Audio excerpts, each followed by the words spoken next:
Okay, so welcome back. So sa video na to, solve natin tong blind SQL injection with out-of-band interaction. So basahin natin yung instructions. So this lab contains a blind SQL injection vulnerability. The application uses a tracking cookie for analytics, so pares lang, and performs a SQL query containing the value of the submitted cookie. The SQL query is executed asynchronously and has no effect on the application's response. However, you can trigger out-of-band interactions with an external domain. To solve the lab, exploit the SQL injection vulnerability to cause a DNS lookup to Burp Collaborator. So, ang ibig sabihin lang nitong SQL query is executed asynchronously is hindi niya ine-execute and pin-output yung ating response. Kaya siya naging blind SQL injection. Okay? So, itong lab na to is specific para sa mga merong Burp Collaborator and hindi to gumagana sa mga external na servers, no? So, kailangan meron kayong Burp Pro para ma-solve tong laboratory na to. So, open natin yung hint. So, you can find some useful payloads in our SQL injection cheat sheet. So, let's try and open this then. So, tignan natin. Load natin yung lab. And again, kailangan natin to intercept kasi nasa tracking cookie, no? So intercept. Refresh ko lang yung page and let's send this to repeater para mas ma-investigate pa natin. So ito na yung ating tina-target, no? So kailangan natin mag-blind SQL injection, no? And hindi natin alam kung ano ba yung klase ng database na to, no? So for this lab, tingin tayo sa SQL injection cheat sheet ng Portswigger, no? So, meron sila dito isang entry na papakita nila kung paano mag-DNS lookup to an external domain, no? So, ito yung isa sa mga usual na ginagawa, no? So, pagka may Oracle ka, nag-extract value ka, so kapag ka Microsoft or PostgreSQL, ito UTL in other or master XP dir 3. And kapag MySQL load file or select into out file. So, try natin yung payloads isa-isa and palitan lang natin itong Burp Collaborator subdomain.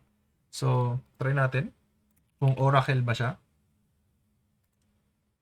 So, dagdag natin yan.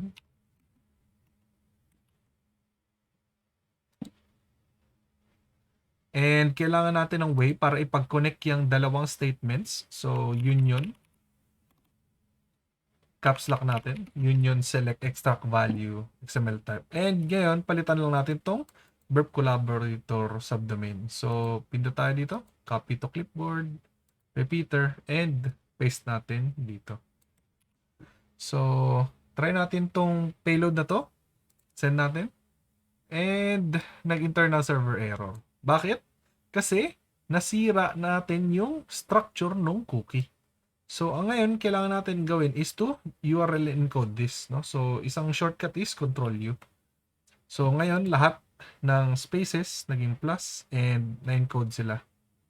So, let's send this again. And nag-200 okay.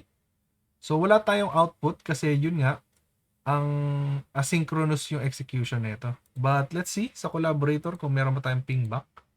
And wala tayong nakukuhang kahit anong pingback, no? Baka yung payload natin is masyadong mahaba na naman, no? So, try natin na alisin tong tracking ID. And let's resend. So, nag-200 okay ulit. So, meaning no errors. Tingnan natin sa collaborator ulit. All now. So, baka ayaw niya ng walang input sa tracking ID. Let's try one character. So, send natin ulit. And let's see. Collaborator poll natin. And ayan, meron tayong DNS interaction. So, nagkaroon tayo ng DNS lookup para sa itong domain na to. Kasi, sine-check siya dito sa ating XML. Okay? So, just for the sake of explanation, explain ko kung ano ba yung ginagawa na itong payload. No? So essentially, ito ay mga headers. Okay? And then ngayon, dito, meron tayong XML na entity na remote. Okay? And yung remote na yan is nagpo-point sa ating Burp Collaborator subdomain. So, tinatry niya na hanapin yung Burp Collaborator subdomain. And paano niya hahanapin yon?